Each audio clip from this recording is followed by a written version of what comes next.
po ng gamot yung asawa ko. Tsaka yung pangpahid sa katawan niya kasi po marami lang po magdikit-dikit yung sa leg niya. Anong degree ba inabot yung Third sunog? degree po. Ha? Third degree po. 3rd degree, Lan. Lan, Saan yung asawa niya ngayon? oh, Nandiyan sa Lan, Maynila? nandito siya, pero parang ayaw namin mainitan ng konti siya. Pero eto, makikita natin, pasintabi lang po kami doon sa mga ibang Kumakain or ano? kumakain po. Kuya, medyo parang malubha talaga yung kalagayan niya, Lan eh. Oo, operahan eh. Kuya, ba't hinihipo mo yan, ano? Naiyak kasi ako eh. May sakit po. Nag-ano siya. Kasi kaka-skin drop na po niya. Saan ba nasunog yan, kuya? Tension wire po. Sa tension wire.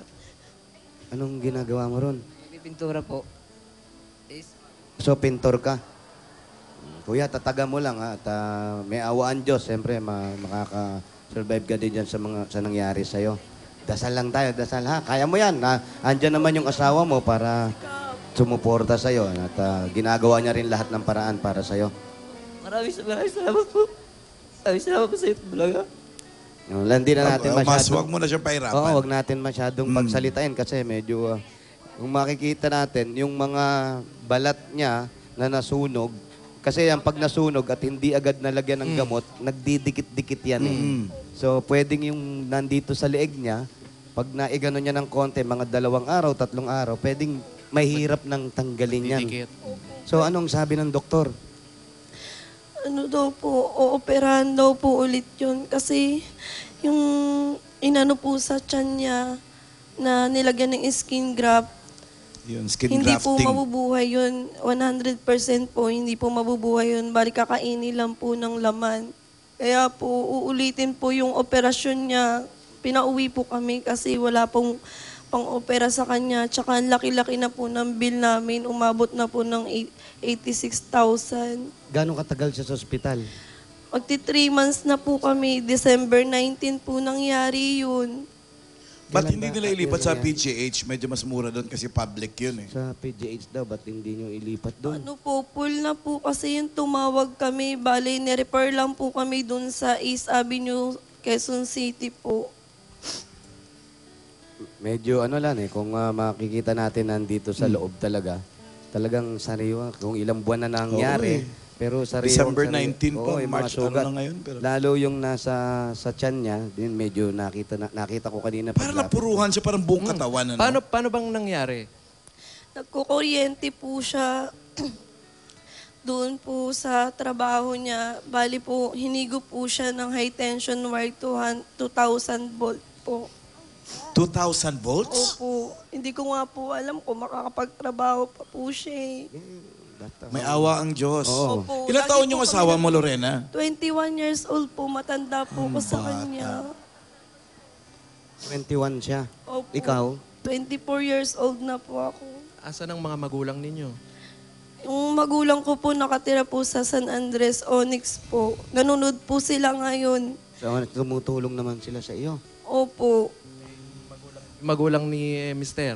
Opo, nasa tindahan siya ngayon. Ayun po yung nagsusuporta sa amin ngayon para po sa asawa ko. Kaninong bahay yung tinitirhan nila? Kanino raw to? Sa biyanan ko po, kasi taga-Onyx po ako dun sa San Andres. So, maayos-ayos dahil nila sila umuupa, no? Umuupa po. Umuupa pa rin kayo sa biyanan mo? Ay, yun dito po, umuupa po sila. Ay, yung biyana niya nagbabayad. Opo. Bali, yun ang nga sumusuporta sa kanila. Pambayad, pangkain, dahil ikaw wala kang mahanap buhay. Wala po, umista po yun kasi po nagkasakit po siya. Tapos yung 2 anak mo, namatay pa. Opo, namatay din po siya. Kailan namatay yung 2 bata? Noong 2012 lang, August 21 po ako Last year. nanganak. Opo. Yung isa, Yung 2011 po, July din po yun. so magkasunod na taon, tapos sumunod na taon yung asawa mo Nawala naman. naman. Bali po, sumali kami sa Couple for Christ. Doon po, Gano'ng tinutulungan. katagal na ba kayong kasal? Dapat po December, kakasal na po kami. Kaso, na-eksidente po siya. So, hindi pa kayo, hindi natuloy yung kasal natuloy. nyo? December 21 dapat. December 21 daw dapat. December 19 po. December 19 nung na-aksidente si Mister. Oo, 21 Dalawang dapat araw sila bago ikakasal.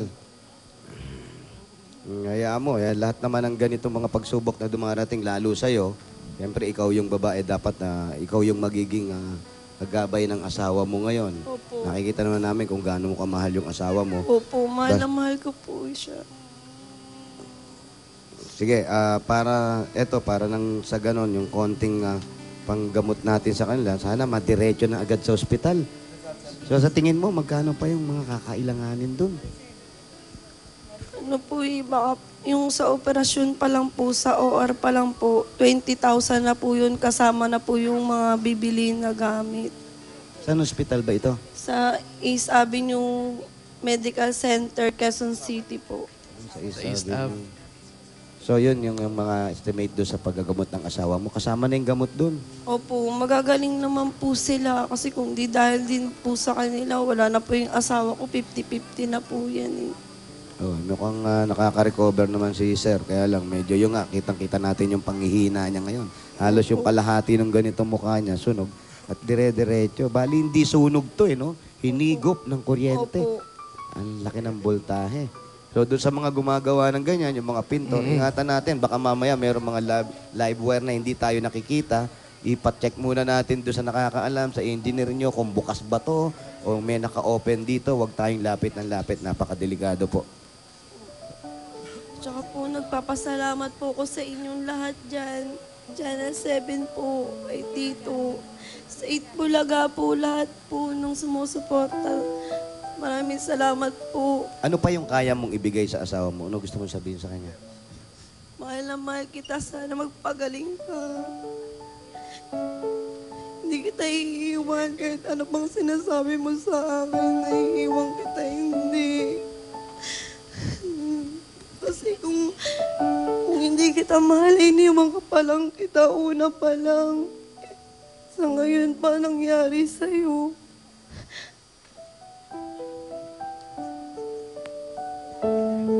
Kuya, anong gusto mong sabihin sa asawa mo? Mahal ko rin po siya. Kasi siya ka na kung gusto na nangyari sa katawan ko. Kuya, huwag mong sisihin kung ano man yung nararamdaman mo ngayon. Huwag mong isisi lahat sa sarili mo. Aksidente yan. Ang importante, nandito siya.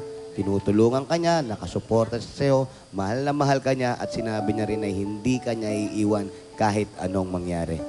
Maraming salamat. Ano tawag mo sa kanya? Han po. Han. Han. Han na lang, Han, para Makate, ha? Huwag ka na tumawa, huwag ka na tumawa. Patawa natin. Hindi, pinatatawa natin para Anong makarinig. asawa ni Anong pangalan ni Mister? Ano pangalan mo, kuya? Ricky po. Ricky. Ricky. Ayan, si Ricky.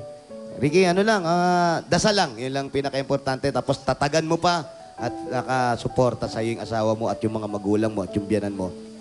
Nakasuporta sa mabilis mong paggaling, ha? Maraming salamat po. Thank you, Ricky. Eto, kung sakali yan, anong balak mo ngayon? Paano ngayon natin gagawin yan? Paggaling niya, anong unang-una niyong gagawin? Pero tingin ko, gagaling at Gagaling. nandyan ka eh. Pagtutuwa Follow up lang yung operasyon. Sa tulungan niyo, anong balak mo? Sabi po kasi ng doktor, after 2 months po, ibalik daw po para maoperahan. Yung tinanggalan po ng balat, ihintayin lang po humihilom para maoperahan po siya. Kaso ito po, nanalo po ako, pupunta po ako doon para maoperahan po siya. Yung kasal, siyempre, babalak niyo pa rin yun. Opo. Tsaka gusto ko po, habang naalagaan ko po siya, nagnenegosyo po ako, tutulong po ako sa magulang ko. Kasi walang-wala din po sila. Okay, eto. Para sa ganon, umpisahan na agad. Kung kinakailangan, hindi pa hintayin yung 2 buwan para dalhin sa ospital. Kung kinakailangan bukas agad, kung pwedeng itanong nyo, itawag nyo, pwede bang dalhin agad para mabilis Ang yung paggaling niya at yung pag-recover niya. At maraming salamat sa'yo. Believe kami sa'yo kahit na anong pagsubok, 2 anak sa magka-1 taon na nawala sa'yo. Sumunod yung asawa mo. Ang importante yan, nagkakaintindihan kayo, nagkakaunawaan kayo, at nagmamahalan kayo. At huwag na huwag nating kalimutan siyempre yung pagdarasal. Yun ang pinaka-importante sa lahat. Opo, araw-araw po ako nagdadasal sa lahat po nung tumutulong sa amin. Tapos po yung mga ka-couple for Christ po namin, ayun po yung tumulong sa amin, pambili po ng gamot ng asawa ko. Maraming salamat po doon sa mga couple for Christ. Opo. Yan, sa lahat din po ng tumutulong sa mag-asawa, maraming salamat At saka po. kung sino man yung meron mang mabuting puso na gusto mang tumulong sa mag-asawa, di ba? Opo, pwede naman po. Wala namang masama sa tumulong. At pinakamaganda yung tumutulong. Kung may konti kayo, baka mamaya kilala nito, kamag-anak nyo. Andito po sila ngayon. Naghihintay at nag-aabang ng konting tulong na manggagaling po sa inyo. At eto na. Pero eto naman yung galing sa Itbulaga para sa panggastos kay Mister, sa pagpapagamot at mabilis na paggaling niya at para makatulong din sa inyo mag-asawa. Eto, galing sa Itbulaga ang 70,000 pieces! 1, 2, 3, 4, 5, 6, 7, 8, 9, 10, 11, 12, 13, 14, 15, 16, 17, 18, 19, 20, 21, 22, 23, 24, 25, 26, 27, 28, 29, 40, 41, 42, 43, 44, 45, 46, 47, 48, 49, 50, 51, 52, 53, 54, 70,000 pesos. 70,000 pieces galing sa Eat Bulaga. Maraming salamat po. halika, lapit ka dun. Lapit ka sa kasama. Ayan. Ayan, may 70,000 na. Dahan-dahan lang, ha? Huwag mong aakapin, mahapdi yan, ha? Dahan-dahan lang. Ayan na. At eto na, Brad. Ricky, magagaling ka na. Madadala ka na sa ospital. Meron tayong binigay galing sa Itbulaga. Ayan yung 70,000. Sana, Ricky, lakasan mo pa yung loob mo. Huwag ka manghina. Kasi bukod sa tulong ng asawa mo, mas higit yung tulong mo sa sarili mo. Tataga mo pa, Brad, ha? Maraming salamat po. Maraming salamat. Maraming salamat po sa Itbulaga. Maraming salamat po. Lorena, Po yung Ricky. asawa. Alan. Lorena, Ricky. Mm. Believe kami sa pagmamahalan nyo. Believe kami sa katatagan nyo. Ang buong pamuna ng Itbulaga ay sumasaludo sa pagmamahal nyo sa isa't isa at sa inyong pagsasama sa kahit na hindi kayo kasal. Gusto ng Itbulaga na maayos ang paggaling ni Ricky. Hahanapan ng Itbulaga ng isang espesyalista na doktor para sa skin grafting talaga at sa kanyang mabilis na paggaling. Kasi pag hindi yan umayos kaagad sa tulad nga ng sabi ni Jose kanina, magdidikit-dikit yan. Tsaka pagtutulong-tulungan natin yan, Lorena. Maraming salamat po. Pati pagpapagamot ng asawa mo. Opo, salamat po.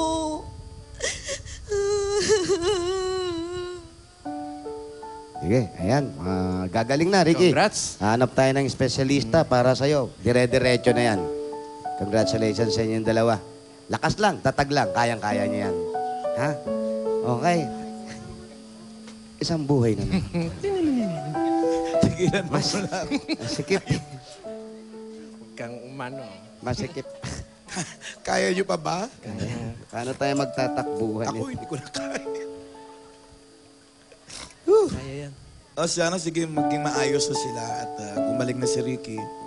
Malakas naman lan at marami nagpe-pray para sa kanila. Oo nga eh. Takbuhan na lang para masaya tayo. Nasaya, ang lungkot ng pagkakasabi mo. Ano? Malungkot yung pagkakabitaw mo. Maano eh, Bigat, di ba? mamingat. Woo! Para kasi Ronnie. ha? Mamingat ka angyo. Kumanon. Hay! Eto na! Ano pa ang Basta hinintay natin? pagtutulong-tulungan natin, gagaan at gagaan yan. Gagaan. Congratulations. Thank you. At eto na. Barangay Palanan, Makati City. Bayanihan na.